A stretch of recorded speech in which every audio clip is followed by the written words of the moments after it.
ఒక మనిషికి 3 కొడుకులు ఉన్నారు. ప్రతి ఒక్క కొడుక్కి ఒక్కో అక్క ఉంది. మొత్తం ఫ్యామిలీలో ఎంతమంది ఉన్నారు? 7. Right answer. Right answer. Answer right. మన క్వశ్చన్ అంటే ఆన్సర్ రాంగ్ అండి. ఎన్ని చెప్పారు ఫస్ట్? 7. సరే 7 చెప్పావు కదా, 7 ఎందుకు చెప్పు. ఒక మనిషికి పుట్టారు అన్నారు, ఆ మనిషి ఒకడు. 3 కొడుకులు అన్నారు, 3 అక్కలు ఉంటారు కదా. ఓకే, మొత్తం 6 చెప్పా. 7 ఓకే, కరెక్ట్ ఉంది. నీ లెక్క?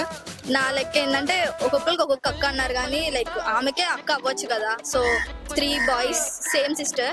4 మమ్మీ డాడీ. ఓకే 6 మమ్మీ గురించి చెప్పలేగా. ఏమో అంటే ఒక్కరికి ఎలా పుట్టేస్తారు మమ్మీ డాడీ లేకుండా. ఇంకా నిద్ర ఫైనల్ ఆన్సర్ ఏది? 6 or 7 or 5. 10 11 13 కూడా చెప్పు. 3 చాలు.